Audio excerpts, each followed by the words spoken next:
you're going live now. Going live now?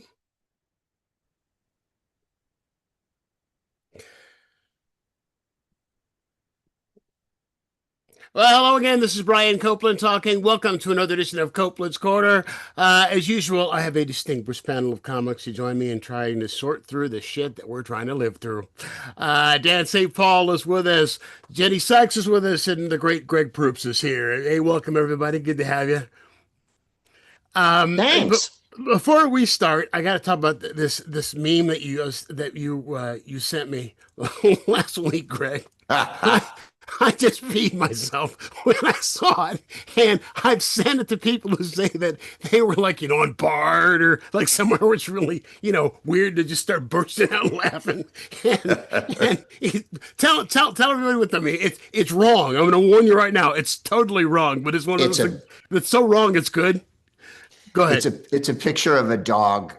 I don't know if I can't show it because I'm on my computer here. It's a picture of a dog, and it says, "Tell Christy I want her to know it was me." No, the other one.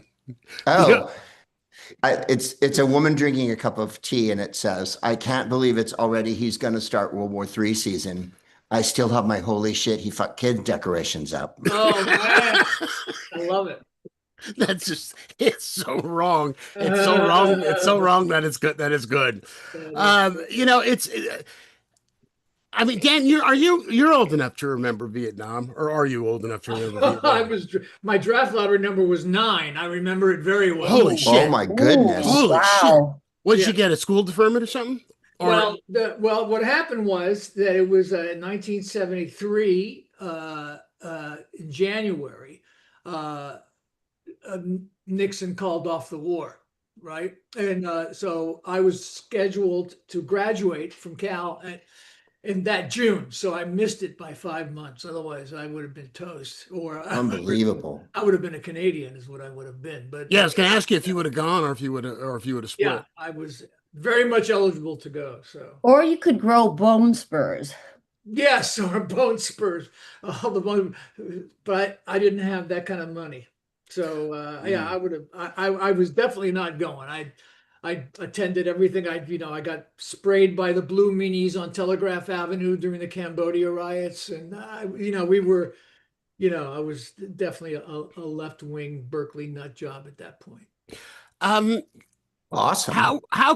Would you compare what's going on now to the atmosphere in those days? Here we are again. It's an illegal war. It's a useless war. There is no clear objective. There is no idea when we're getting out. We've got an administration that is just flat out looking us in the face and lying. The war's over. We've won. Oh, wait, there's got to be unconditional surrender. Oh, no.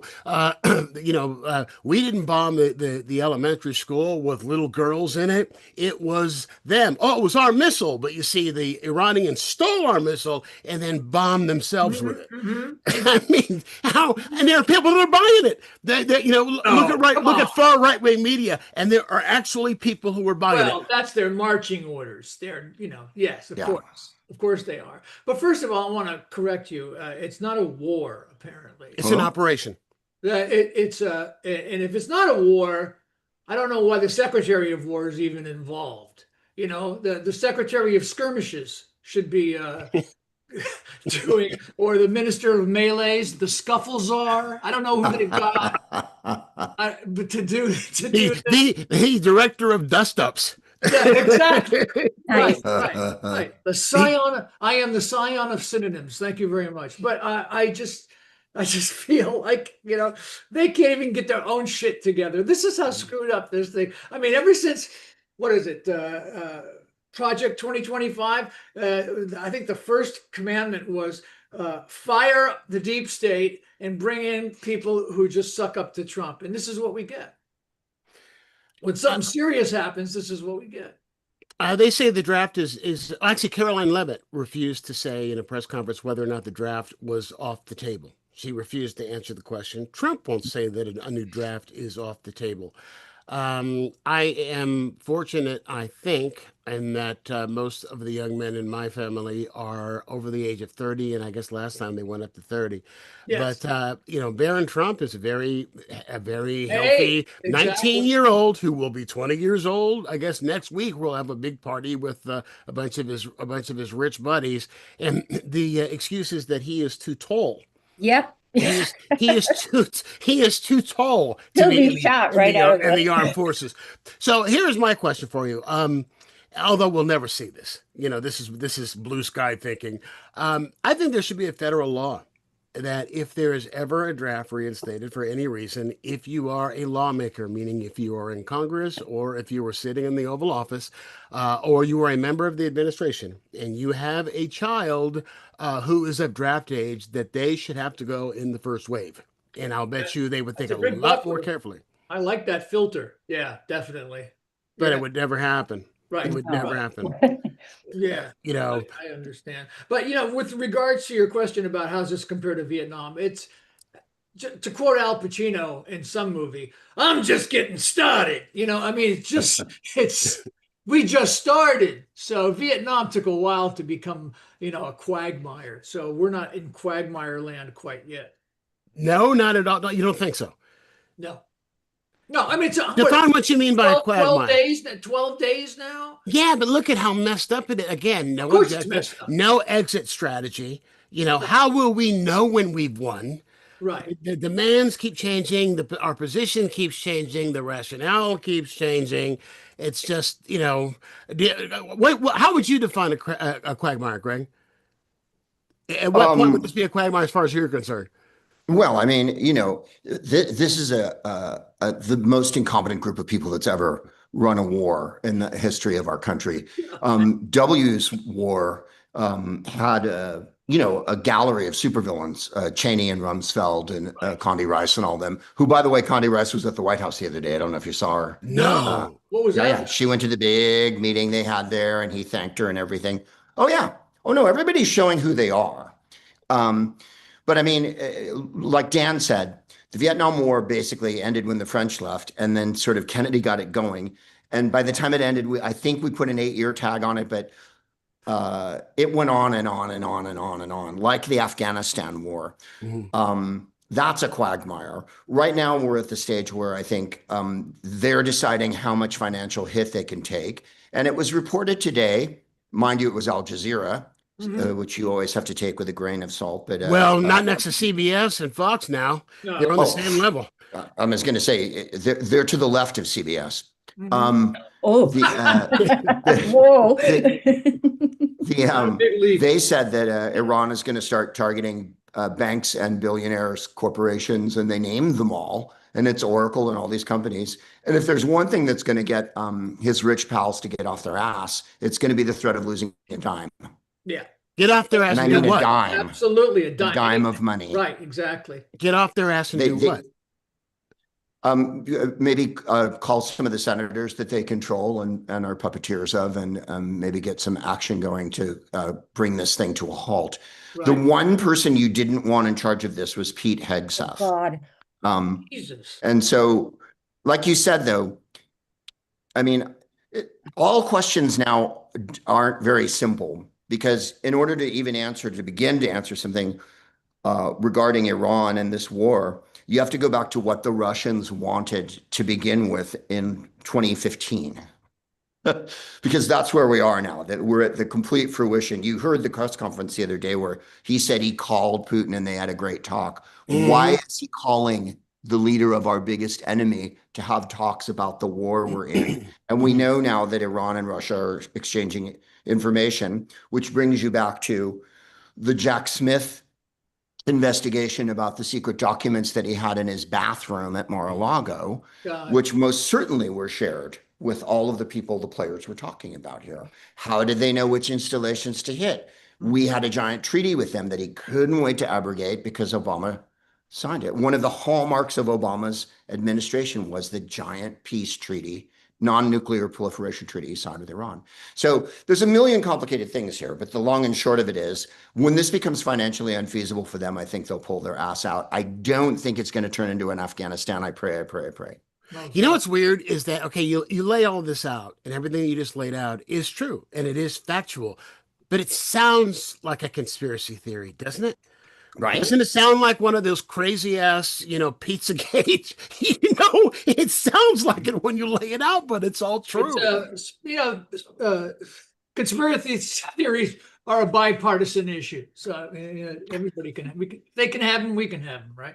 I'm sorry, Jenny, you were raising your hand. Yes. You don't have to when do you- that. Go ahead. When you mentioned conspiracy theories, I mean, this is a bit morbid, but like the night before the war started, Pete Hegseth was going on about girls getting out of the Boy Scouts. Like, he just was like going on a rant about he wanted to take out inclusion and diversity, but he said maybe one day, we'll get rid of the girls. The very next day the war starts, and we hit an elementary school of girls. Mhm. I mean, coincidence? Mhm. Yeah. Well, it's That's a joke. I mean, the whole. Yes. But it is, and it isn't. I mean, because the fact, I mean, again, you're bombing a school full of children. Now, apparently, it was next to a base or next to something that had been a base or in a general vicinity. But at least take responsibility for it. No, I mean, I don't think they did it on purpose. Yeah, but you know what? But it wouldn't surprise me because Hegseth is so gleeful about death and about killing. I mean, literally every time, like I was reading about the sub, the sub that we sunk, and apparently it was the first sub that we had sunk since 1945, since the end of the Second World War. Wow. And come to find out that it was not a war sub or torpedoes, it was completely unarmed. I didn't know that. It was unarmed. There were, I guess, 15 or 16 that made it to the initial blast. There's 65 or something unaccounted for. And when Hegseth is doing a dance about how we blew up this sub, and it's like, okay, there was no order or command to surrender. There was nothing.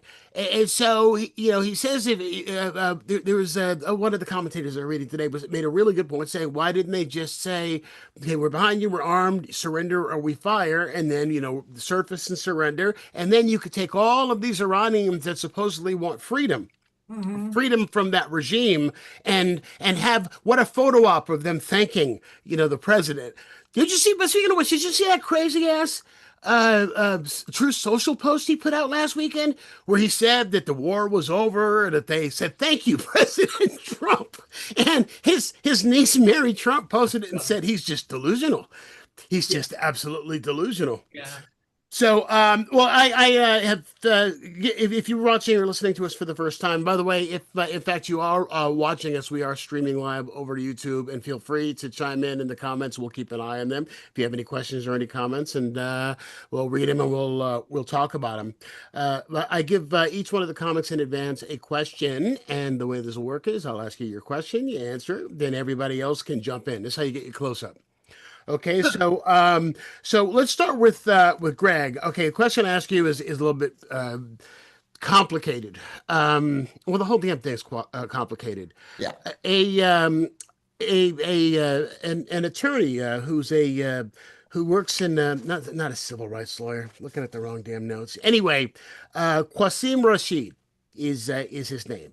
And he wrote this piece about how in Iran right now, this war has 4 possible outcomes. And I'm going to read them to you and ask you then which outcome you think is the most likely, if any. Okay, option 1, he says in the first scenario, Trump eventually admits defeat and withdraws from Iran. In purely human terms, that would be preferable to escalation, but it would still come after an illegal war had already been waged and under a pretext that was not substantiated, and the geopolitical consequences would be significant. That's option 1. Option 2, second scenario, is a ground invasion. And Trump has not ruled that out.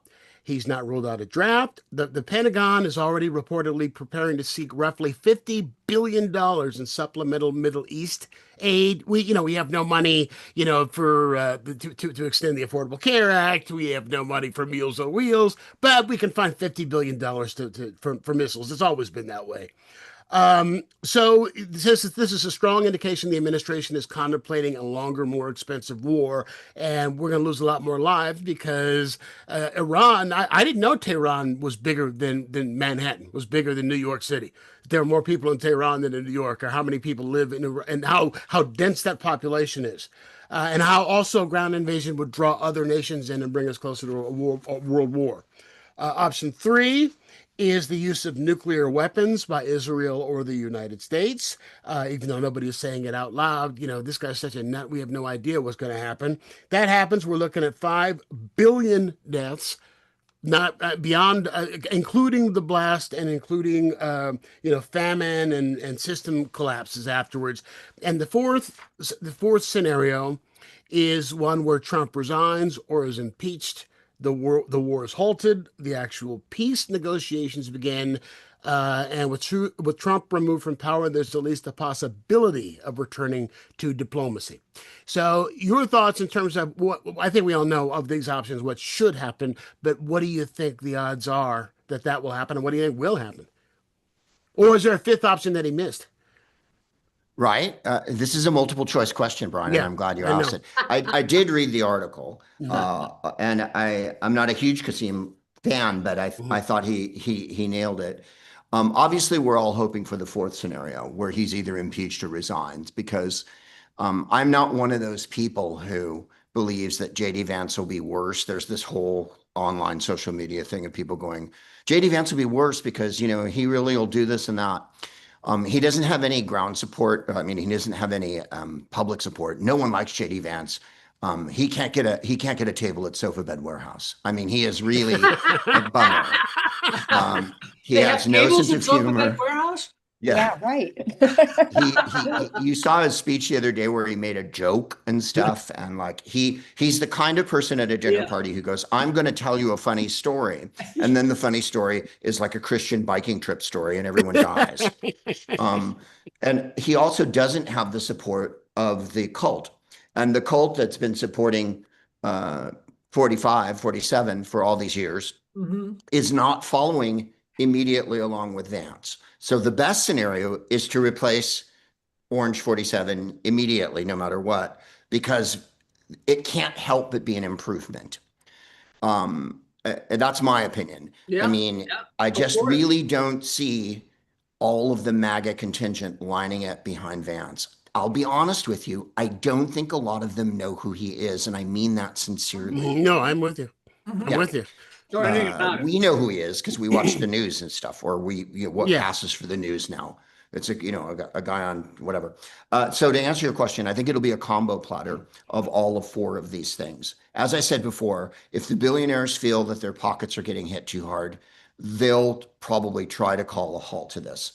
On the other hand, you saw Afghanistan drag on and on forever, and we've seen Vietnam and the Iraq War. If no one remembers, because people seem to have amnesia, one of the main things Obama ran on was ending the Iraq War, which he did, and Biden ended the Afghanistan war, for which he was roundly denounced by the media, Hmm. even though there was no reason to stay. Uh, I think that he's going to want to threaten to put troops on the ground, and I think it's the worst idea in the history of military strategy Oh, yeah. since invading Afghanistan, which was proven since 2000 plus years that you cannot invade Afghanistan and hold it. Iran is much the same animal as far as there's no way to go in there and pretend that you're going to, you know, put an army on the ground and then they're all going to be glad. Um, so I think it'll be a combo platter. I think uh, he'll pretend to admit he'll pretend to say they won, and Hmm. then they'll withdraw gradually. And I'm hoping that happens sooner than later. That's my take on it. Hegseth last week said uh, that they're not playing by the rules anymore, the Yeah. DEI rules of war, which Nothing's is a holding us complete back. abrogation of every treaty we've ever signed and every agreement we've ever made with the United Nations, not to mention the Geneva Convention, and in fact makes us a rogue criminal war state. Yeah. Um, I worry that it's going to become like Iraq. Like killing Saddam Hussein did not solve any problems, and No. they destroyed the infrastructure, they destroyed any, it's we were there however many years and then left, and it was not a better place for our being there. So I'm worried that, the president expects people to run out into the street to protest, and there aren't any streets left in Tehran. And who's going to run out there when they're bombing? And the Iranians have no incentive to end the war because, of all the destruction that it's been caused, so much has been caused already. But I could see this dragging on for decades where we have a presence there and then we pull out and it's no better than when we went in. And it just, I worry that will mirror what happened with Iraq. Well, we have seen it for decades. Look, I mean, it's just, well, but here's the question I ask: if how many are going to come out and throw rose petals and celebrate us as liberators if we send in ground troops? Only if we bring freeing food. them. Only if we bring food and drink and someplace for them to live in tents or whatever, because that's job one right now, I think, for a lot of these people. Well, let me ask you this: how concerned, Greg, you were talking about Oracle and the fact that they are going to hit all the billionaires' interests here in America, and they are very blasé. I mean the administration, when their members are asked, the administration and actually some Republicans in the Senate. About whether or not or how concerned we should be about terrorism here on American soil. I won't say domestic, but there are Iranian terrorist cells here. And you had a special division of the FBI whose entire role was to watch Iran because they're better at foreign assassinations apparently than Russia. I didn't know that. They conduct more, in terms of terror actions around the world. And so there is one division that only concentrates on Russia and China combined. And then another that's just Iran. And then after that debacle with the Olympics, the director of the FBI went in and fired 80% of them. Right. Yeah. Went in and fired 80% of them. Right. So how concerned are you about, let's call it what it is. That's another 9/11. Well, I think there's always that possibility. I mean, Kash Patel's European vacation was a bummer for all of us because he really, again, I have to feel like these are moves that Putin would have made if he was in office. Yeah. Destroying the infrastructure. First of all, the whole our grasp of reality, because we don't know what to trust anymore, and that the government has put itself in a position now where I never believed anything Reagan or Bush said, but now there's no reason to believe literally the smallest thing they say. No. They can't be trusted on whether, if they said it was daytime, I would look out my window. You know what I mean? Someone put it years ago, Orange 47 would lie about the time just for practice. Well, I mean, from the first day, when the first lie on the day of the inauguration of the first term is the size of the crowd, when we have pictures, when it was broadcast live, to lie about the size of the crowd, I knew then every word out of his mouth for the next 4 years was going to be a lie. So that puts us in a strange, Hannah Arendt, the writer who wrote so eloquently about the Holocaust and all the Nazis and coined the phrase "the banality of evil." One of the tenets that she stresses is that when you're unable to hold on to what objective reality is, that tends to confuse and depress people. And I think that's one of their main goals. Now, I'm trying to remember the question you asked. Oh, is there going to be a terrorist thing? Yeah. Certainly. Will he take responsibility for it? No. But what he will do is, I think, try to W it up. And if there is an act, he'll use that as an excuse and a rationale to probably invoke martial law, suspend the election, all sorts of unconstitutional shit. Right. Yep. And I think that's what he's hoping for, which is why they're acting so blasé about it. Today, he was asked directly, are you concerned about attack? And he went, no. And so with him, everything is projection. With him, everything is denial. Because it's like dealing with a classic, it's not like dealing with, he is a classic narcissist. Mm-hmm. And I would say, as my amateur psychoanalysis, he's a sociopath. And so he doesn't see good or bad. He only sees how the results affect him. Yeah. Mm-hmm. So if there is a terrorist attack, it will most certainly be something he perceives as something he can use. Mhm. Well, it was a complete aside with that. Well, it ties to this a little bit. A marriage counselor friend of mine was telling me that before Trump, every ex-wife described her husband as being a controlling asshole. Now, every ex-wife is calling her ex-husband a narcissist and a sociopath. And he said True. that's That is absolutely because true. that's because of Trump. It was every ex-husband says his ex-wife is crazy. That Right. you know, they Yeah, say the ex-wife is women are crazy. crazy. Yeah, Women are women are crazy. crazy. But the man, he's a controlling asshole. Not anymore. Now they're narcissists. Yeah. Have you seen that video that's been floating around, or several times during the Obama administration around 2011, 2012, where Trump in various interviews, and why they were interviewing him about international affairs then, I don't understand. But he said that Obama would start a war with Iran. He said that, and I mean, there's more than one video of him saying this, that Obama would start a war with Iran as a means of distraction. As a means of distraction. That's exactly what he said. And there's an email chain in the Epstein files between Steve Bannon and Jeffrey Epstein, where Epstein said, and this is like 2018 or 2017 or something, where Epstein says that if Trump gets cornered, he'll start a war with Iran or Syria in order to deflect attention. And well, let me ask you this question. I'll put this out to everybody. Has it worked? Do you think it's working? I mean, has it knocked Jeffrey up? I was going to say off the front page, but I don't know. I haven't seen a newspaper in so long. I mean, look at everything online. Until now, if the war becomes like de rigueur every day, then it'll go right back to Epstein. And I mean, these allegations from this woman, right now, I mean, would be front page news. Oh, yeah, no question. No question. No question at That's all. all anybody would be talking about. They said the Google searches dropped off for Epstein in the last 2 weeks because of the war. So it's, yes, that part is working, but I couldn't agree more with Dan. If this drags on, it'll just become a part of our daily lives and we will go back to Epstein. Also, I would point out that there's a huge bunch of diligent Congress people, including, I hate to say his name, but Thomas Massey. Yeah. And who, by the way, is a right-wing asshole and has voted with Trump for everything. He is, however, finding a small, tiny Jesus in his clothing and has decided this one issue was too much for him.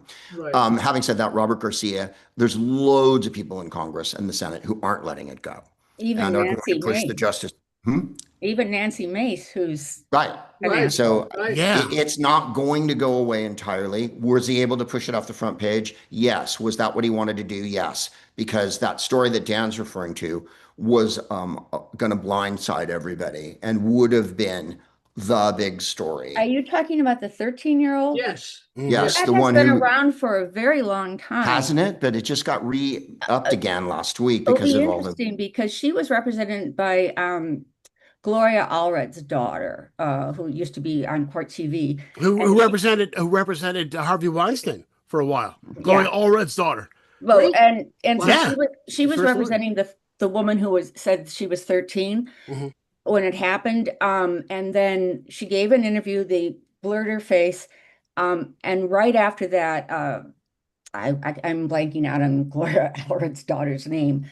She said that her client had decided she was too afraid to say more, and she disappeared. And so that story's been around a long time. I was always surprised that the press didn't try harder to dig into it. So, well, that's par for the course, really. I mean, because if you look at, I mean, the allegations against Cosby were out.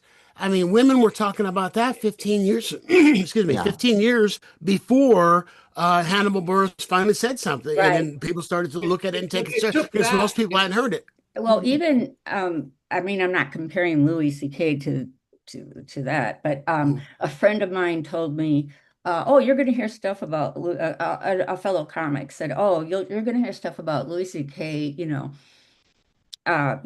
masturbating in front of female comics. And I was like, what? Mhm. And then and I mentioned it at work, and everybody's like, you shouldn't say that. It's like 4 weeks later it came out. So there's always people who know what's going on. And his punishment is today he sells out Madison Square Garden. Today. Exactly. Yeah. Today. And jokes about masturbating in front of female Really? comics. Yeah. Wow. Yeah. But he is Yeah. a brilliant, That's a I mean, bridge too he's a far. brilliant comic. I mean, Sure he is. yeah. And Hitler was a great dog owner. Uh, He'd walk him, he'd throw the ball. He was just It was a German Shepherd. What was he? That's right. And he loved that dog. A purebred. Well, it was German. A purebred German Shepherd. Yes. I always wonder about that, about when this is finally all over and this ends the way that it should end. And that's just my faith in the universe. Is, are we going to see people like Hegseth and Pam Bondi, in Argentina or Chile? Yes. Or what's going to have to happen? Saudi. You do remember at the end, Idi Amin cut out and ended up in Saudi. So Yes. I think that there's always a place for tyrannical despots in these. Cannibals. right. Right. I mean, Good with a meat cleaver. Yeah. I think part of the hysteria over the midterm elections that I know are months away but are looming, and the this whole Save America vote nonsense and all that's going on, the voter suppression, what happened in Texas a week ago, and all that, is an indication of how hysterical they are. Because and this is a very good chance. I started to sound like Jeff Goldblum there for a second. You did. What you want to watch out for is yes. That was good. Thank you. I've never seen anybody do Jeff Goldblum. That's good. The furrowing of the brow. The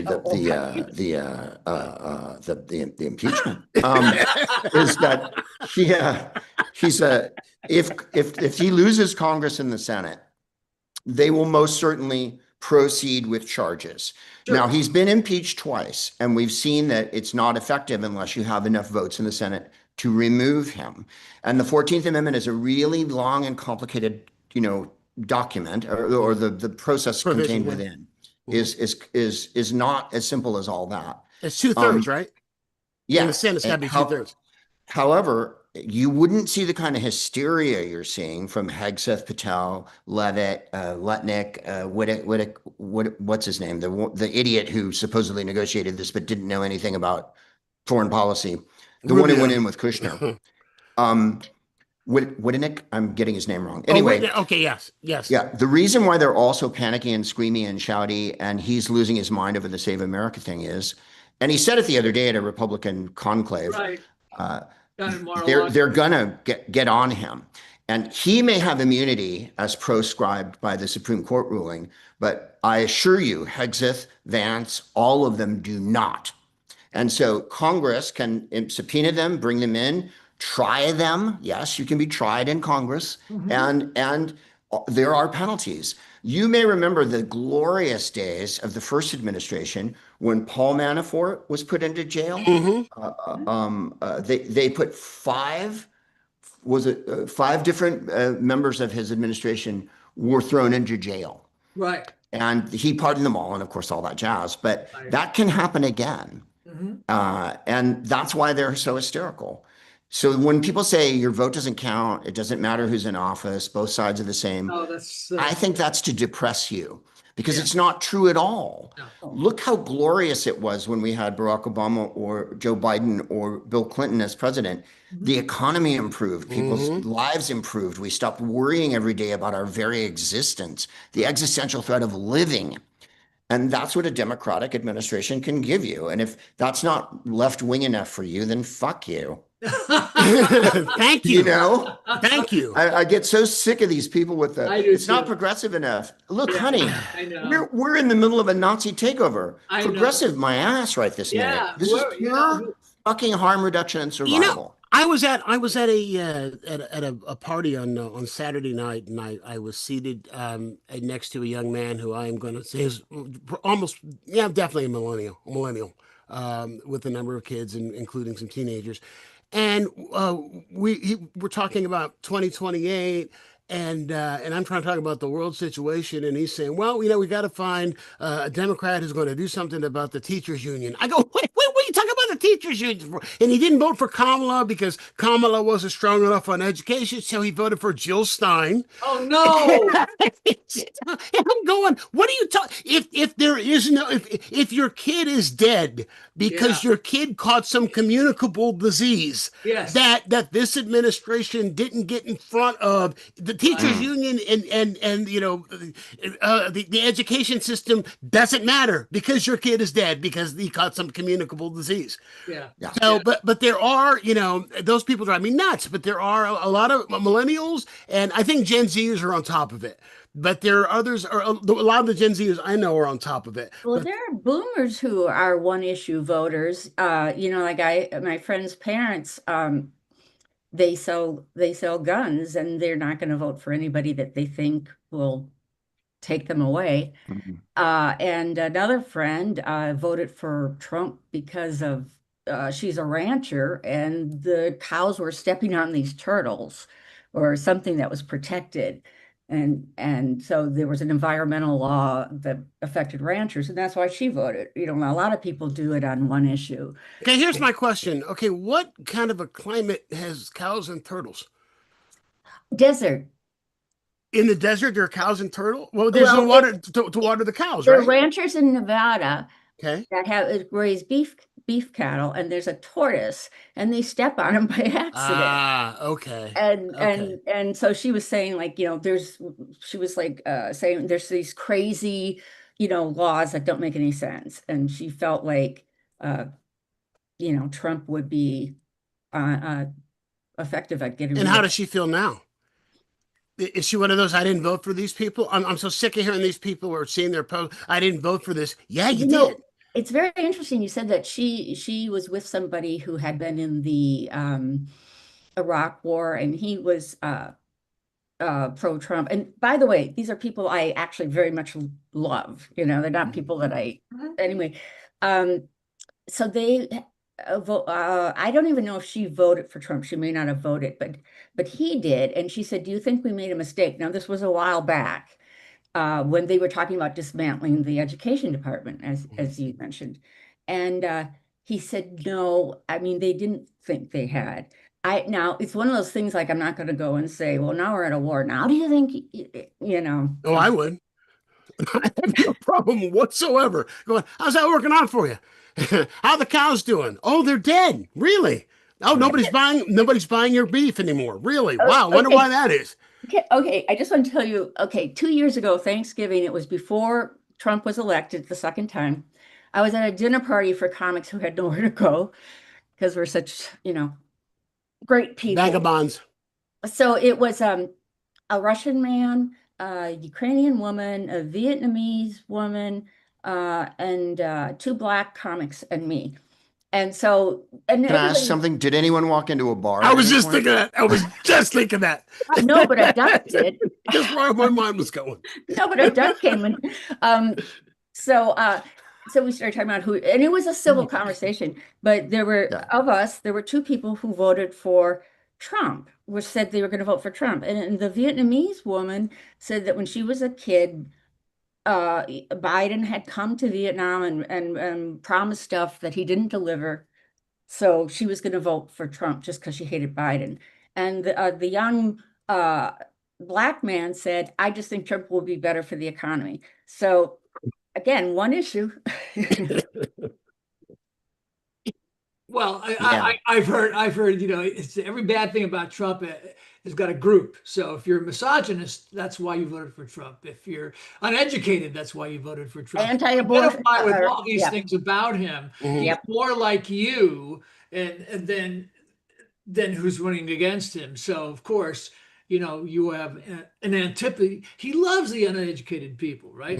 He loved. So, my sister, I have 3 sisters and a brother, and I have one sister, my oldest sister, is a Trumper, and we can't figure it out. None of us can figure it out. But I can tell you this: she barely got out of high school. She didn't go to college. She married very early, and she's always had a hard time you know, her and her husband both trying to make a living. Blue And, collar? yeah, I mean, she worked as a not, yeah, I mean, not a bad jobs, but worked at retail at the Emporium, if you can remember that. Oh yeah, I do. Capwell's. Yeah, and that's where she met Right. her husband, who was a manager there. You know, he went on to managing jobs, and I think he ended up working for the Contra Costa Times for a while. She was a surgery secretary. I mean, it's just like, you know, I mean, fine, upstanding work, you know, but not career minded. Let's put it that way. Never was. And I think they have some kind of against people who are more successful than they are, There is because some everybody in resentment. our family, all my siblings are more successful than they are, you know, including myself. And so I think they have something against us, you know, for that reason. So I was that antipathy that's out there, you know. I was reading it was a video actually I saw of a study that was done recently where they took a group of people. I believe the control group was folks who were not educated, and they wanted to test their ability to uh, discern the veracity of certain statements. And they said, we're going to give you a bunch of statements, and some of the statements are going to be, or statements are going to flash on the screen or something, however they were putting them out. And some of them will be lies. Okay, and so they would flash, you know, one that was true, and then flash a lie that was the exact opposite, and then flash another lie, and then the truth, and then 5 more lies, and then the truth, and then they come back and they ask them, and almost every single one of them said that the lies were the truth, Right. because the more you hear it, the more you hear the lies, the more likely you are to believe that that's what's going on. But see, here's my problem. When you say people who are uneducated, everybody still has a public library. Everybody has access to a public library. Everybody has at the public library. You can go and they've all got computers, and all of the computers are connected to the internet, and you can read and you can find out what's going on. That to me, that's just not an excuse. There's a lot of people that don't read, though. There's a lot of people that rely on Fox News or news, whatever it is, to tell them what to think. It's on 24/7 almost at my sister's house. So I don't believe that she ever sits down and reads a paper or online or whatever. You know, I don't believe she does. I think she just believes what she's told to believe. And I think a lot of people really do that anecdotal thing with their information. They'll go, well, I heard. Right. And they heard it from some idiot they work with, or they heard it from some liar on television and whatnot. You know, I brought this up almost every time I've been on your podcast, Brian, but I really can't help but bring it up again. And uneducated people do have a problem in so much as they haven't been trained to think in a thought process. But propaganda works on intelligent people too. Very much so. Oh, yeah. Give me an example. And Can you think of an example? yeah, the casting Kamala Harris as some person who was going to destroy Gaza, when it was clear that Trump's intentions with Gaza included Kushner and this group, and that they were going to turn it into real estate. All that propaganda was paid for by Qatar and a lot of Middle Eastern countries who really flooded the zone with it. And a lot of intelligent college kids believed it. And there's one example. Okay, here's another one. All these heads of corporations, I don't mean Zuckerberg and Thiel and Musk because they're morons. But the other ones, Lloyd Blankfein and whatnot, you know. That's the name I don't know. Who's Lloyd Blankfein? I don't know who that He is the head of Goldman Sachs. Oh, okay. All right. They're not uneducated people, but they'll buy the propaganda in order that it serves their purpose, right? Right. George Orwell understood. They know it's propaganda. That's the difference. But they still subscribe to it and believe it. So now we're into that existential question: does it matter whether you believe it if you enact it? You know, Right. George Orwell said, "Doublethink was the ability to accept two contradictory ideas and accept them both as the truth." And that's where we're at now. Everybody knows for a fact that he's shitty about the economy, that he doesn't give a fuck about poor people. All those things are just true. And yet at the same time, people are willing to accept that, oh, he's really great with the economy and he really cares about regular people. And the thing that I've repeated a million times, and that I'm going to say again because it's so boringly true is people go, why do people vote against their interest? Oh gosh, these people in these red states, they would have so much better lives if they voted for their interest. Their interest is being racist. Their interest is destroying people who they perceive as better than them, who they think is lording it over to them. We invented this whole, there's the elitists on the West Coast, and all we do is live in a swirling vortex of baby killing celebrity, which is true. And then we go get, but we eat kale while we're doing it. Right. We eat kale and we go do some light Pilates, and then we, name our rescue dog, Cobain. But their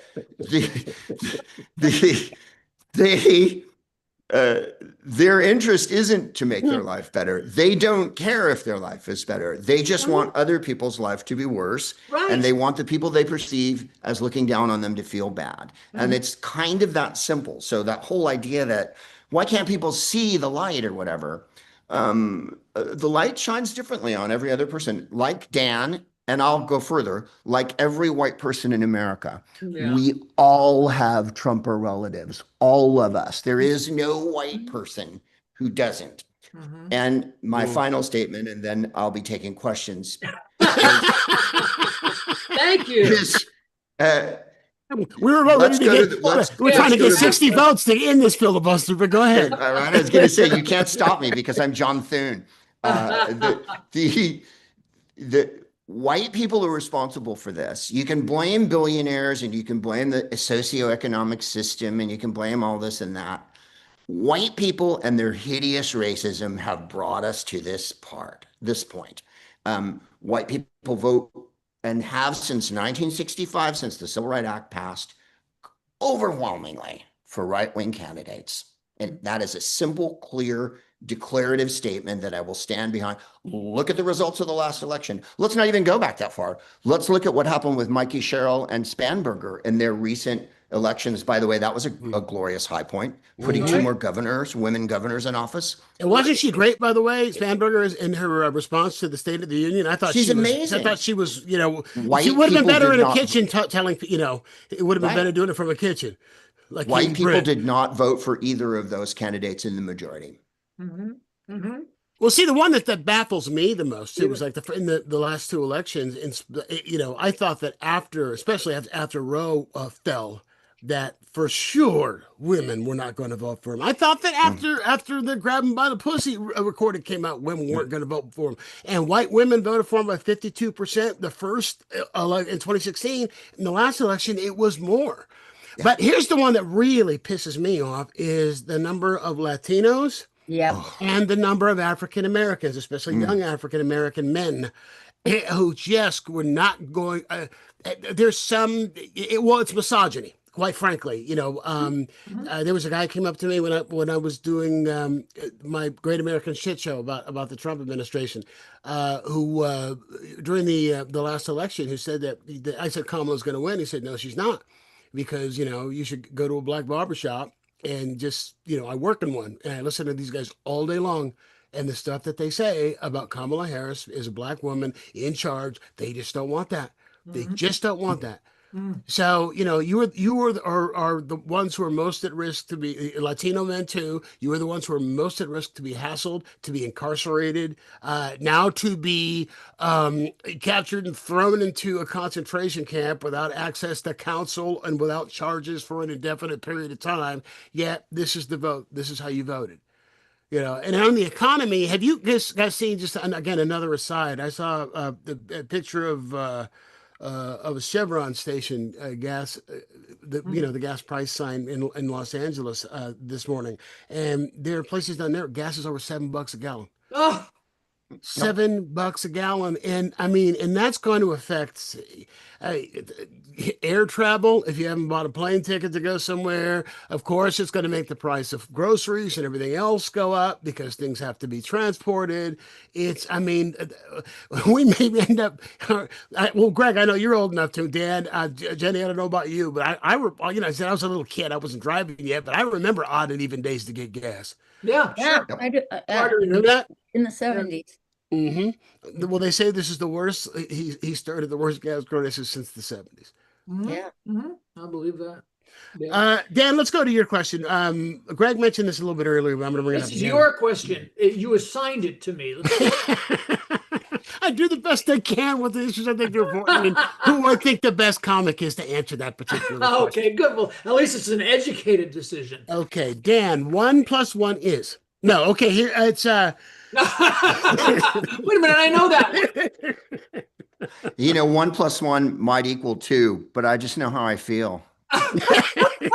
And I feel like 3. You know what I mean? Yeah. I mean, you can say what you like. Black people can do what they want, but like 3 for me.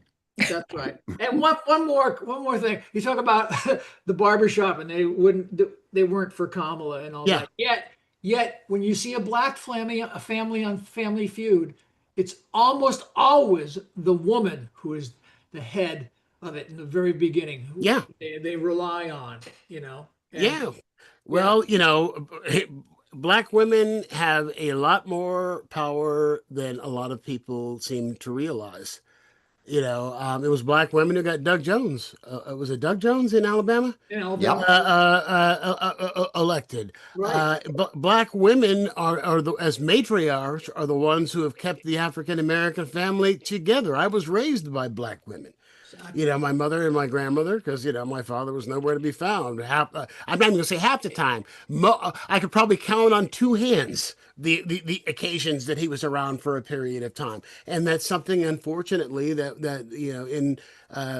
in the past I can't speak to now because I haven't seen very many statistics on it. I should look them up after we're done.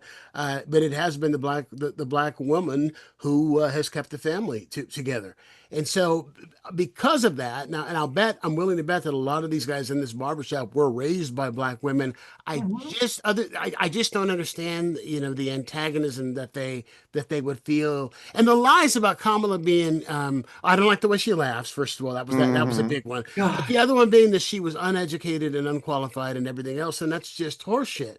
Very well educated, very well, much more qualified. And Trump is, and Hegseth is qualified. Or this 23-year-old who's in charge of domestic terrorism, this 23-year-old grocery clerk, not even clerk, courtesy clerk. Yeah. He wasn't even a clerk. He was a courtesy clerk. He was a bagger. He was a bagger. All right. So Greg mentioned earlier that, our intelligence, as well as other intelligence and reporting, has verified beyond a shadow of a doubt that Russia is, in fact, helping Iran. So is China. What Russia's doing is providing Iran with targets, intelligence, coordinates, American interests that could be potential targets. Basically, Russia is helping Iran to kill American soldiers. And when they asked Trump about it, Trump goes, well, we do the same thing. Yeah. We do that to them. Yeah. That was the first response. And then the second is, well, I hope that's not true. Yeah. I hope. Well, call your buddy Vlad up and ask him if it's true. Ask him. All right. So, in your opinion, Danny, what would a competent president do if he found out? And again, let me mention the other thing too is he's removed sanctions, so Russia can sell oil now more free, and they're making a killing because of the price of oil is now. They're talking about $200 a barrel is within reach. And so they're making a shit ton of money, and they're using that money to get more missiles to rain down on Ukraine.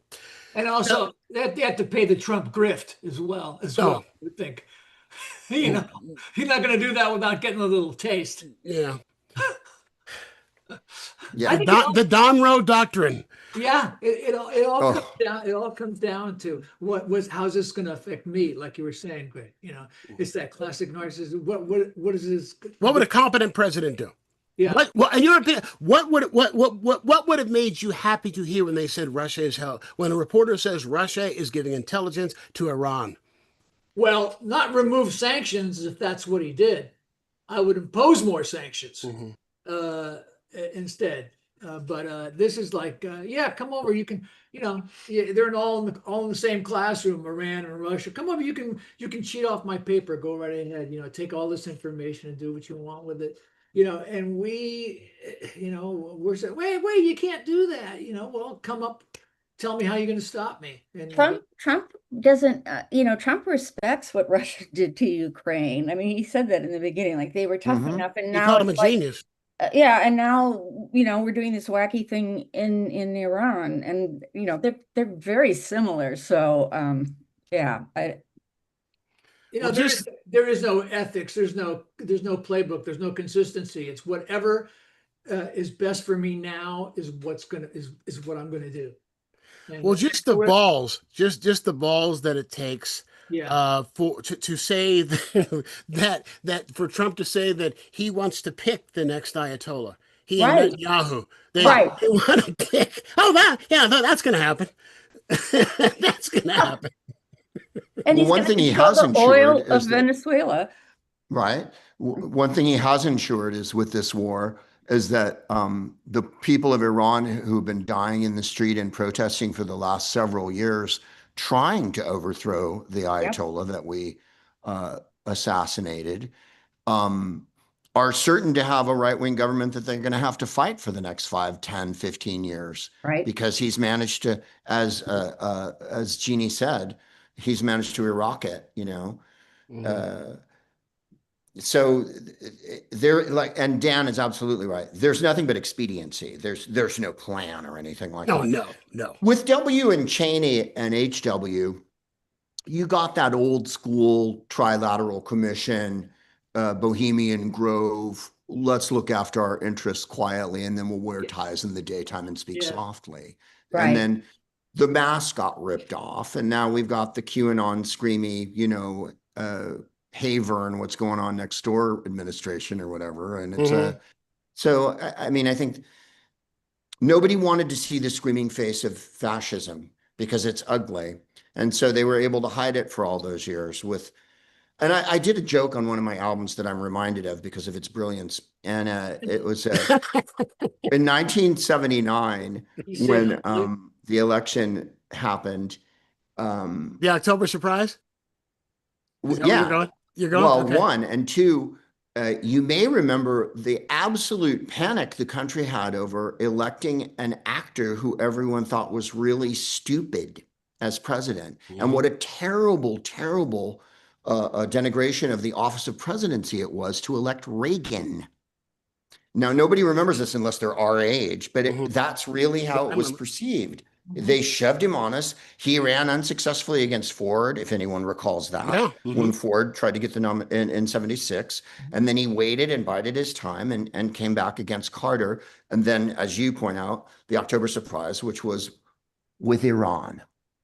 Right. That's right. Yep. And governed California. That's right. Well, and that's how Reagan won. Didn't the Khomeini hold the hostages? It was never proven, but they released the hostages the day of the inauguration. So what the deal of the October surprise was, for those who don't know, is that Iran was holding American hostages who were folks who were at the U.S. embassy in Tehran, and held them for well over a year. A year, yeah. And what the October surprise was is that it's a conspiracy theory that there are apparently some documents to back up that George H.W. Bush, who was running as Reagan's running mate, had a meeting in Iran.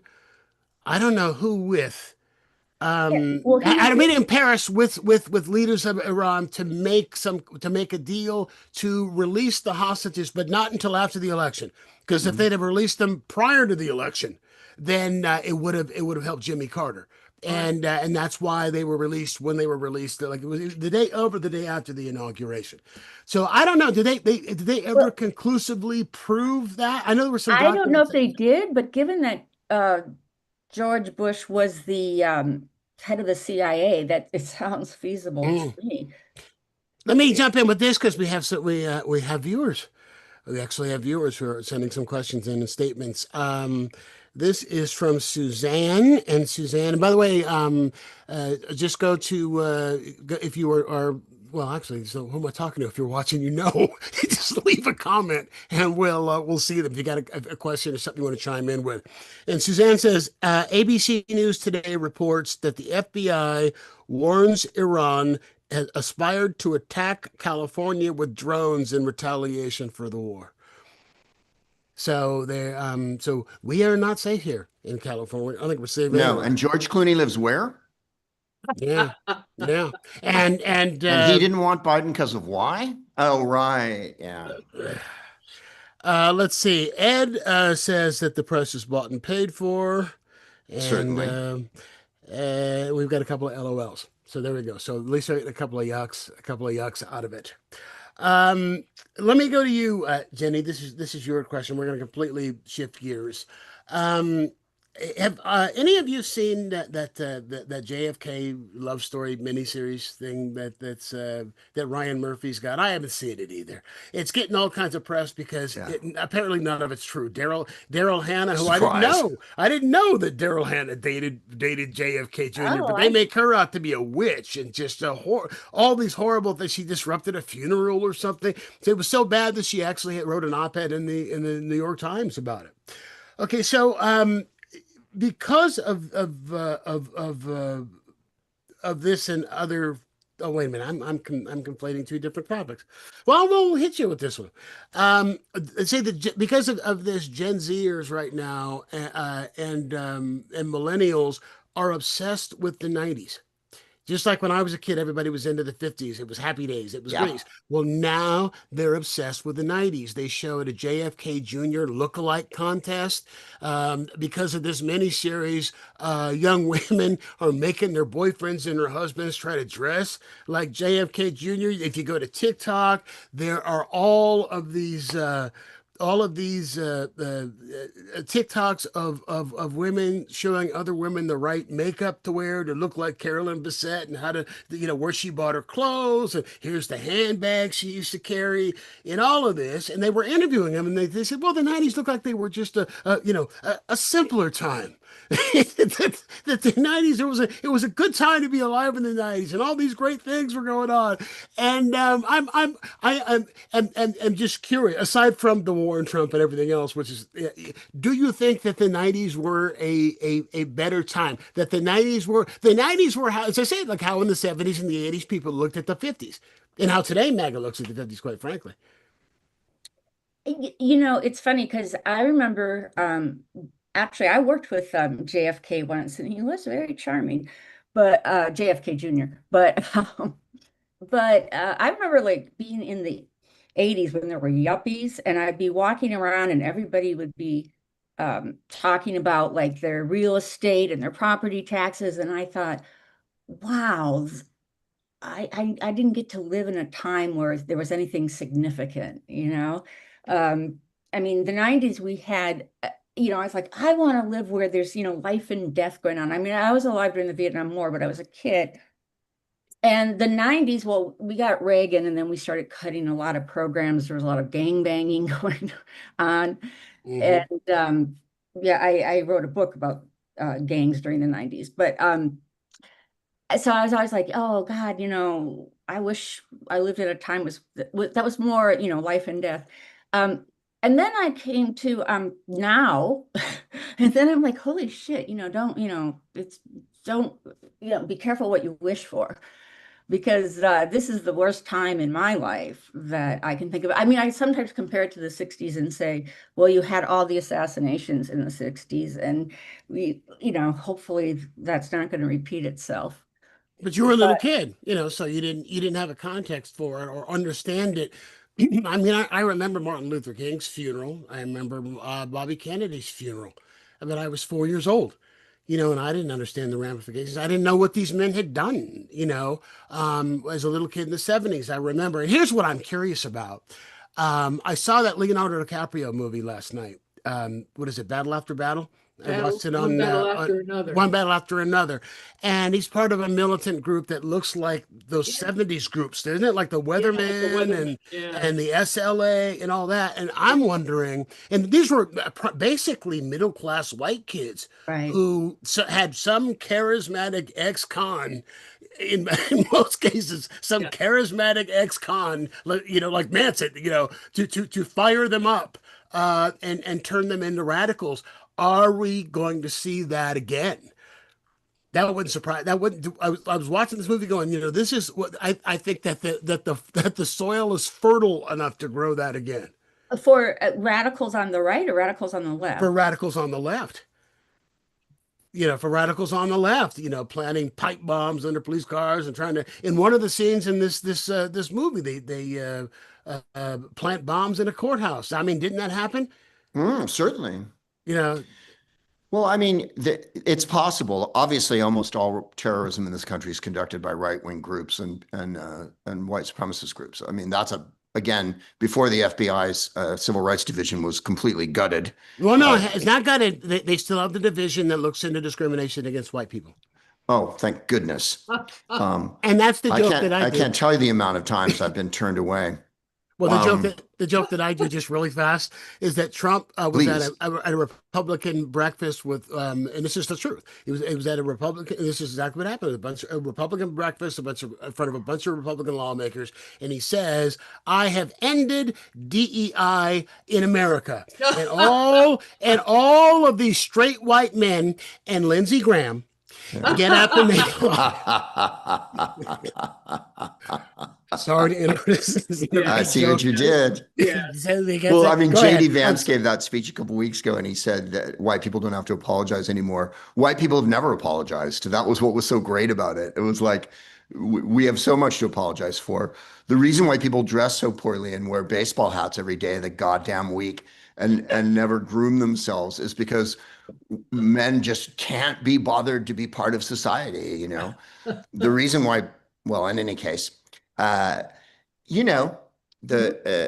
radicals on the left are already gathering now with their fantastic anti-Semitism and using that as sort of using Israel as kind of a great way to kind of enter the glorious and enchanting world of anti-Semitism, I think, rather than. If I said to you, you're an asshole because you're an American, they would go, no, I'm not. I didn't vote for this and I don't support it. And yet they're fully willing to blame every single human in Israel for what's going on in Israel, where one, they tried to get rid of him. The Supreme Court tried to get rid of him. There's been protests in the street against him. By him, I mean Netanyahu, or Bibi, as we call him at Harvard. And so I think that's more of a danger than anything else. Like I said, the misinformation that they believed during the election carries on.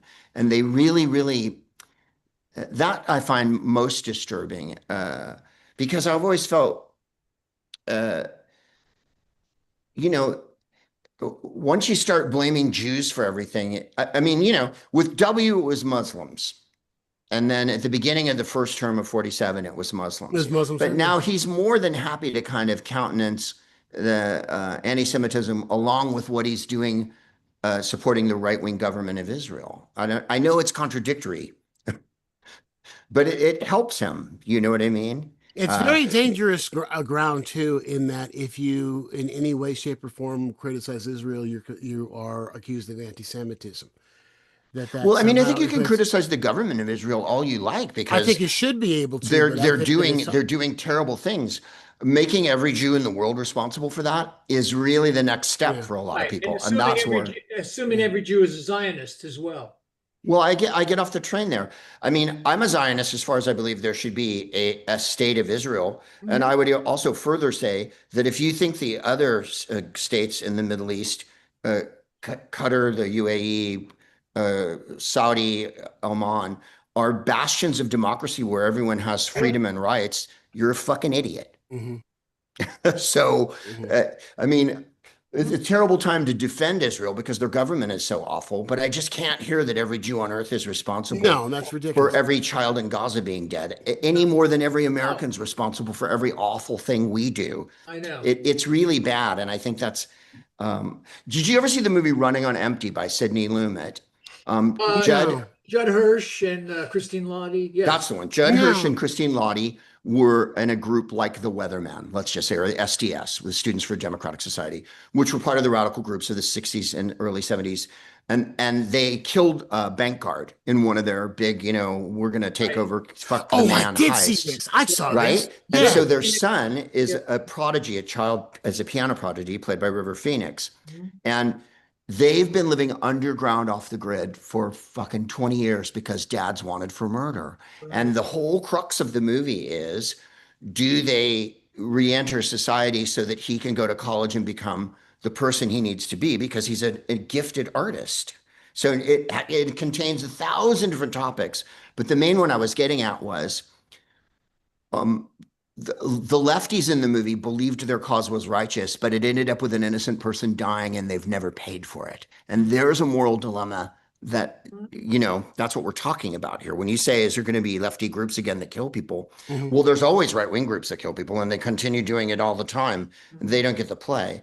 John Lennon said that a radical group called him up during the 1972 convention and said they were going to, put off some bombs and kill some people. And John Lennon said, I don't want anything to do with this. Get the fuck away from me and never call me again. Because he felt like, and he stated it a million times, violence is playing their game. As soon as you get into that, that's where we're at. And it's not a giant step to go from, oh, I'm mad at Israel to I'm blowing up a synagogue, which has happened a couple times in Toronto this week. Yeah. And I think that's where this all leads if you carry on this way. If I'm remembering, go ahead. I just on the one hand, on the other hand, I do feel that if Trump rigs or calls off the midterms, I think you will see some terrorism, some left wing. Well, they say that that's the whole reason that you have his administration raiding Secretary of State's offices in Arizona, and it's been like 2 or 3 states where they've gone in that were battleground states where they are taking the ballots from the 2020 elections because they want to. They haven't even said what they want to do with them, but the speculation is that they're going to audit them and claim that there's massive voter fraud and use that as a rationale for federalizing the midterms. Didn't it just come out that they in Arizona they verified the election and they went through all the voter fraud and there wasn't any? Well, what I saw it was 2 million ballots that, and I don't know who went through them, but they said there were 2 million ballots that they went through, and they found only one case of voter fraud, and that person didn't vote, didn't cast a ballot. So out of 2 million, there was one. I mean, it's never been a problem. It's never been a problem in this. And when they catch people, it's usually people voting for Trump. Who they've caught. True. This one man tried to vote twice for Trump just to offset the Democrats that were committing fraud and all of this stuff. I mean, there are so many different ways that he can try to justify canceling the midterm. We're in a state of emergency. I mean, it's just. He was hoping to do it with his, his goon squad, all over the place, and that didn't take. People just kind of like, no, we're into peace, man, and peaceful protest. That's all it's about. But he would love to see blood in the streets so he could declare martial law. Mm-hmm. Oh, remember when he asked if he could shoot them in the legs when he was trying to get protesters shot and they were told him they couldn't do it in DC? He said, well, couldn't we just shoot them in the legs? Yeah, because he needed to pose with his Bible. He needed his photo. Watching Western, apparently. I don't know. All right, let me ask you this. This will be for everybody. This was Jenny's original question. I screwed up. Forgive me. No, I screwed up. I avoided the question. Go ahead. Any of you guys know Tig Notaro? Yeah. Oh, Jenny. I mean, personally. Yeah. Oh, I mean, okay. I haven't seen her in a while, but I do know her. Oh, and I've met her her brother too. He lives in Denver, I think. I did his podcast once. She was on Nicole Wallace's podcast, All the Best People, which I've not heard, but I hear it's great and she gets good people. And she, for 3 years, did a podcast with Cheryl Hines, where they would go through true crime and documentaries. Yeah. And she started to get hassled once Robert Kennedy started to gain some traction with this anti-vax, anti-medicine, anti-science nonsense, to the point where she would be doing her set, she said, and people in the audience would yell, Bobby is crazy. Wow. and she would get heckled over it. So she left the podcast. And as things have gotten more and more intense, she says she has reached out to Cheryl Hines, just say, hey, I'm sorry this is going on, and Cheryl Hines just kind of blown her off. But from what I understand, there are lots and lots of people who were her friends who are no longer her friends because of who her husband is. She and Larry David are not speaking. Mm-hmm. She and Larry David are not, and Larry David has been, I'm shocked at how outspoken Larry David has been about Trump. I mean, I've never heard him say anything political ever, or even, politically controversial, but nothing ever political. So my question is this: if you were friends with Cheryl Hines, if you were friends, and I don't know, maybe you were. I mean, Greg, you know everybody. You ever meet her? You know her? I have, yes, I've met her She years ago. She was dating a friend of mine. Oh, okay. And I also did a corporate gig in Bermuda or somewhere with her. Wow. Jamaica somewhere. Well, would you hold her husband's views against her? Would that affect your friendship? Yes. He's a thoroughgoing Nazi and he's a psychopath, and he's he's doing immeasurable harm to the health system in America. And I'm going to Florida in 4 days' time, and there's been giant measles outbreaks there. And also their state government is so whack that they're going to not have any vaccination requirements, I think, coming up. So yeah, he took our trust in science and medicine and has roundly shagged it. And so yeah, I think if you go on her Instagram, it's nothing but pictures of her with celebrities and her book and her new clothes and how great this new life of hers is because she's so famous and in the mix and all that. And so no, I don't think it's supportable at all. Can I take I'm not friends with Louis, and I knew Louis, so hello. I'd like to take a stab at this because I did a deep dive. I watched Cheryl Hines' first interview on the topic. I watched Tig on Tom Papa's show. I watched her on the show last night. And it's kind of like, what would you do if your best friend married Kristi Noem? I would tell him to put on a puppy costume. I was just gonna say, as long as they didn't have a dog. But like I was thinking about this question, what would I do? And I go, I mean, just backstory. I one time went to visit my best friend.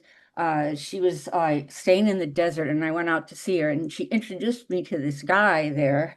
And they were, I guess he was her new boyfriend, and they had just met like 3 weeks earlier at a LA hot dog stand. And he was all right, but I mean, like, they literally had nothing in common except they met at a hot dog stand. And so, and she was under the impression that he had a stable job and he had money. And anyway, I said, so, about your new boyfriend. And she goes, no, he's my husband. And they had gotten married. And it turned out, that he was a drug addict who wiped out her bank account. But it was the sort of thing is I remained friends with her because it was done. It's like I couldn't talk her out of it. And I mean, so it's interesting because like I would support a friend like that, but I could never have a boyfriend like I could never be a James Carville and a Mary Matt Leonard. Right. Oh yeah. Or the Kelly Ann Conway and George. But so it's interesting because they both have a different take. Both of them, Cheryl and Tig, are sorry that this has had to be the end of the relationship. They knew each other way before she married Kennedy, and they apparently like really bonded over comedy. Like they found the same things funny. And like you were saying, it got to be where they had this podcast where they never talked about politics, but their fans were, asking them, and Tig was getting heckled. And Cheryl's take on it is kind of like, well, what was I supposed to do? Leave my husband? Yes. He's giving measles to kids. Yes, that's exactly what you're supposed to do. But it's interesting because so both women have, basically have been teary about it, and and basically Tig's point of view was, I can't do the podcast because it's becoming political. It's not a political podcast, even though they never talked about Kennedy. But what I took away from it is, the obsession with RFK, Howie Mandel interviewed Cheryl. 2 years before that, he interviewed RFK, and he said, he really is charismatic. And, Cheryl denies that Kennedy had an affair with the journalist. She doesn't believe he did. That's what she had to rationalize in order to marry him. So of course, Olivia Newsy, the Yeah, one who and wrote the Olivia book. Newsy, you guys know, what she said about, they texted and he's like, I'll hold your nose as you look at me to encourage you to swallow and don't spill a drop. I mean, there must be something that sounds about I platonic people write stuff like that all the time. But Platonic I wish I could meet him in person, not because I just want to know how this guy takes smart people and, turns them into, I don't even know what he turns them into, but two women, who are smart and talented. Now, I have met him on 2 separate occasions, and one of them I spent almost a whole day with him. Before or after his voice before the voice thing happened. The first time, it was around the time that Charlie Sheen was going through all his stuff, because he was on some crusade to help the people in the Appalachians. And so I was at KGO Radio. I had 2 shows. I was at KGO Radio in the morning, and then I was on ABC 7 television in the afternoon. So because he's, RFK Jr., he was on both. So that's how I ended up with a date with him. But it was just, I mean, I guess exhausting. That's the best way to put it. It was, but he was on a rant, among other things. And he did have a point that there are people who are suffering and people who are dying, and all everybody cares about is that Charlie Sheen, what's he going to do next? Is instead of something like this that was going on. I forget what the second one was, just radio. The second time I met him was just a radio interview. And I had him act, and the third time I didn't meet him in person. It was a phoner that we did, a book that he wrote, that, his cousin was convicted of killing Martha Moxley. And he wrote a book saying that, that Moxley, that the Moxley murder was not his cousin. So, and by then his voice had changed. The voice thing had happened. But I just, I've interviewed 2 Kennedys, and they're just kind of odd to interview because they're guarded. I interviewed Caroline. I did a television interview with Caroline, and she had a book of her mother's favorite poems. Now you try getting that published. Any of the 3 of you try putting together a book of your mother's favorite poems and send it out. Query a couple of publishers to see if they'll publish it. But it's just, you'd ask a question and you could see the wall come up. And so the closest I got her to break down and to open up a little bit was, I mentioned that was around the time that that Neil Diamond claimed that Sweet Caroline was about her. But she was 3 years old or 4 years old or something at the time. She could be sweet, So but they're as I said, they're interesting. I'm not going to say they're interesting in the interview. It's interesting to say I talked to a Kennedy, but it's a hard interview. RFK was on a stump speech. And when that happens and you're interviewing, the trick is to try to get him off the stump speech, even if it's, what'd you have for lunch today? Anything to get him off of what the talking points are, So I mean, let me ask you guys this, by the way, speaking of measles, they say if you had your measles shot before 1968, you need to get a booster. I got one. Did you guys? I'm assuming you guys are probably around in that same class.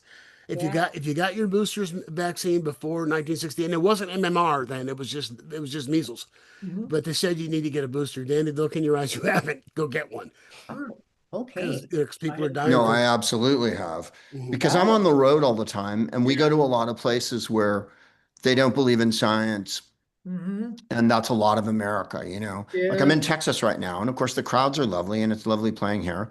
But I was here during COVID. the last part when we started to tour again, and people were in the Northeast and the West Coast masked in theaters. And when we played Texas, I remember going to restaurants and being in hotels here, and it was as if it never happened. 30,000 people died in Texas of COVID, and they just didn't care. They didn't care. They were going to pretend it was something liberals made up to make them feel bad and all that. Yeah. So I'm aware of that. And so I have every inoculation I could possibly have. And I have a bag of anti-measles gummy bears right over here. Mm. Do you have Are you monkey joking? Is pox? this such a thing? No, I'm joking. Yes, Oh, I I was try going to to say, use where? humor I'm going at to the buy end of it. at the end of every dire diatribe that I do. I try to lighten it up with some knob gags. Greg, do you have monkeypox vaccine? What do I have? Do you have the monkeypox vaccine?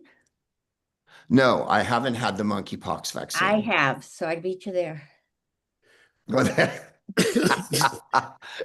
guess it's a race. I guess I better go out and get inoculated for monkeypox. I didn't know there Now was they A don't lot of talk times about I deal with lower primates on the road, and they're often the promoter. Let's be honest. Yeah, really. Well, the only weird thing that I have had happen leaving, well, actually, I gotta be honest, I haven't left the state a hell of a lot in the last couple of years. I've been all over the state, but I haven't left the state very much. Took a cruise, and actually, that's kind of the same thing because you're stuck on a boat in a dining room with people from all over the place. But I was visiting a friend of mine in Arizona. It was my first trip after COVID, after everything opened up. So this is maybe 22. And I masked for a long time everywhere I went afterwards. I masked, I still mask on a plane. I always mask on a plane. So I called an Uber to come and pick me up to take me to my friend's house. And I had my mask on as I walk out and get into the Uber. And the driver goes, "Oh, you don't have to worry about that. We don't require that here." That was the first thing because there were places that had a mask requirement still. He goes, "We don't require that here. Plus, me and my wife take our ivermectin every day." Oh, God. That's what I went, God. whoa. Wow. Yeah, we are definitely not in Kansas. Oh, wait, maybe we are in Yeah. Kansas. Maybe we are In rural Kansas. in rural Kansas. All right. Well, I think we've solved enough of the world's problems for one afternoon. Anything anybody want to plug? Jenny, anything you want to mention?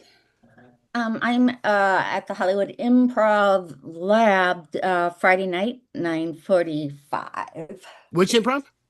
Hollywood. The Hollywood Improv. Okay, on Melrose. Okay. And Greg, what do you want to mention? What part? You're probably sold out, I'm guessing, in Texas. Well, we're in Dallas tonight, and then we're all over the rest of Texas for the next 4 days, and then we go to Florida for a whole week after that. So we're all over Florida too, Fort Lauderdale, Jax, everywhere. And I'm with Who's Live Anyway, Gary Anthony Williams, Ryan Stiles, Jeff Davis, Laura Hall is our keyboard player. Have I forgot? Oh, and Joel Murray and me, and we're doing improv, and so sometimes we do comedy. And thank you for laughing. You guys, I'm not going to drag it out forever, but I did a joke at New Year's last, and I made another album in San Francisco on New Year's, and I said, I'm in a comedy group. Oh, wait a minute. I'm in an improv group, and comics laugh at it, and the audience, oh, and I'm like, I'm making a joke about myself. You guys, I'm famously an improviser. Why can't I make my own jokes about, because I'm always doing why not prepare something funny or, but I think it's so funny how sensitive how comedy audiences are. Yeah, They're so sensitive. They're improvisers as well sometimes. Yeah. And I was thinking about the other day. You remember when you and I did improv on TV? Yeah. Yeah, that was the only time on your afternoon show. On the afternoon show, because it's all improv when you're talking to people, interviewing, and so forth. But it was the first time I did it. It was fun. Yeah. It was fun. I didn't have a lot of improv experience. But I'm curious. Do they laugh in Texas at a joke at material that they might not, or improvisations that they might not laugh at in Philadelphia? I mean, is it regionally that different? We're pretty clowny, so we do a lot of physical humor and a lot of singing and dancing. So they love that part. As far as the political jokes go, they're more popular than they were. That's for sure. Yeah. Sometimes you'll get a little ooh, and I think the thing with right-wing Nazis is they would rather ignore the joke, be quiet about it, and then just skip on to the next thing than stop the show and boo or whatever, because this isn't a stand-up show. If it Right. was a stand-up show, and by the way, when I do stand-up and I did it all over the country, I didn't pull punches. No. I played Texas. I did the same set I did in San Francisco. I mean, Mm-hmm. you're out there to inform people. That's the whole, you engage them. Well, So, and were you able to, like, I'm just curious, like, so if you were doing the stuff that you normally do in Texas, how did they respond to you? Were you able to get through sets? oh, absolutely. Well, I mean, craft. I mean, I asked Will Durst years ago, do you ever change your set? And he's like, no. I mean, like you don't come in guns blazing. As my wife always says to me, if you want to get a political joke over, do a funny voice. And Ah, so Right. political satire is really a matter of doing like what Jonathan Winters or Robin Williams did. You do you state your political case and then you go "Bam, bam, bam," and everybody goes, oh my God, it's so funny. Good advice. that's What brilliant did Oscar advice. Wilde say? If you tell people the truth, you better be funny or they're gonna kill you. Yeah. Who said and- that? Oscar Wilde. Oscar Wilde? And then what was Voltaire's? God is a stand-up comic performing for a crowd that's too afraid to laugh. Oh, that's brilliant. Ooh. Now, I Fan. have two more things to plug. This album here is out now, The Free State of California, hilarious. And I improvised it. And I've got the Greg Proops Film Club that my wife Jennifer programs. We're showing Bullet, Peter Yates, which is a very, very, if you don't remember the movie, not only is it an action-packed cop thriller, it's Yeah. wildly anti-establishment. Yeah. The whole premise of the movie is that the cops are corrupt. Right. And the Right. guy who runs the cops is corrupt, and he's an honest cop. Robert Vaughn. I remember Robert Vaughn, man, who's so sleazy in it. Great bad We're guy. showing that March 29th at the Los Feliz 3. It's part of the American Cinematheque. Last month we showed Clute, we showed a couple weeks ago. Oh, wow. And then before that, we showed The Spy Who Came In From the Cold. Jennifer's very good at picking these movies. They're all so pertinent. I want to come down and today. go to one of these. Yeah. I They're definitely. really fun. They're fun. How do you get tickets? You fill them up? Yeah, we had God, we had like on a Monday or Tuesday night, we had like 100 people in for Clute. These movies are 50, 60 years old. We don't show any new movies. Yeah. The I'm not going to show fucking no. Age of Ultron or anything like that. These are all movies that have content and are fun and or awesome or funny or whatever. Network, things like that, Yeah. And so in LA, there's really a thirst everywhere still, I believe. People want to see movies in a theater and eat popcorn and eat candy Yeah. and absolutely. fucking sit there with their Yeah. friends. And I love watching the audience. I love how devoted people are to film still. It's not over. I mean, everyone will go, "Oh, movies are dead and entertainment's dead and no one goes out anymore." Bullshit. People go out all the fucking time. I perform all the time live every night of the week. And by the way, and I'll let you live your life, going to the movies to see a thing that's political or going out to see comedy is an act of defiance and an act of resistance. The one thing you can't let these fascists take away from us is our joy. Yeah. We have to have joy. Right. You let them stomp it out, and then you're just a miserable dick. You're like Jared Kushner. Yeah. Without You're the billion, shoeless. without the billion, and without Ivanka. Just an aside, I keep meaning to tell you this. When you were on talking about Network, you had just shown or were about to show Network in the film club. I had mentioned on the podcast here with you that you mentioned it, and I knew, of course, the famous line.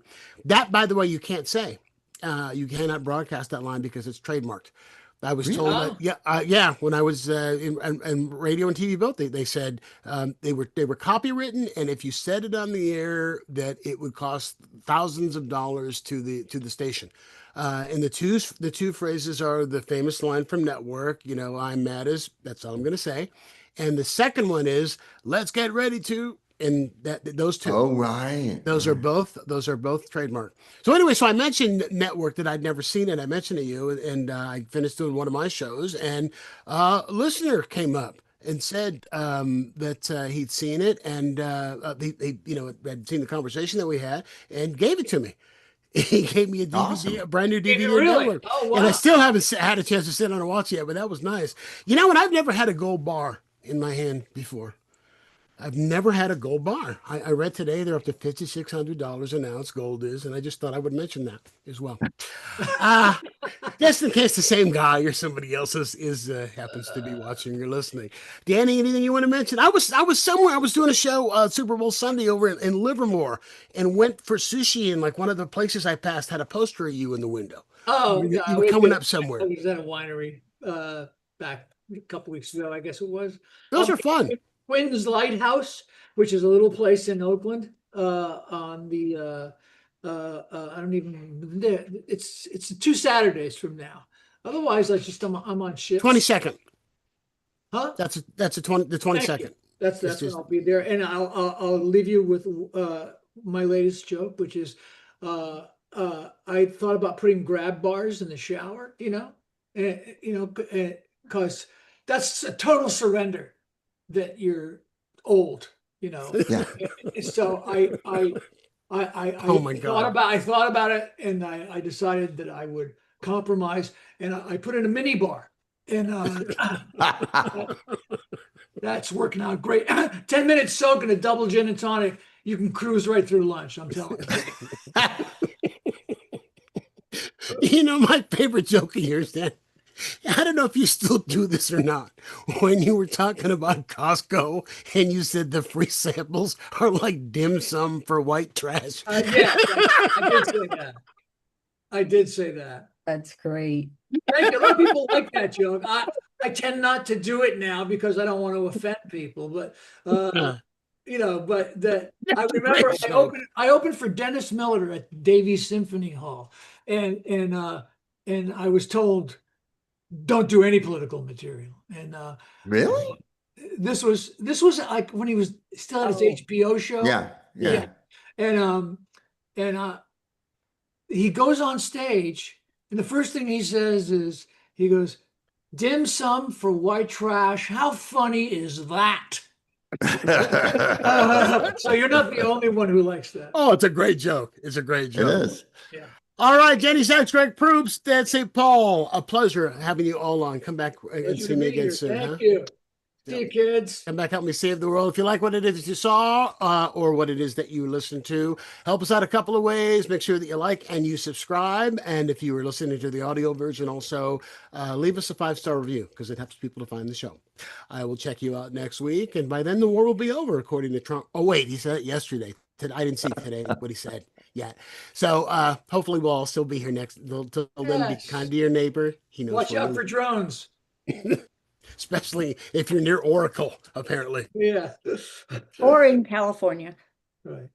All right. And with that, we have to let ourselves out since we're recording live. So I'll see you later. Bye, darlings. Bye.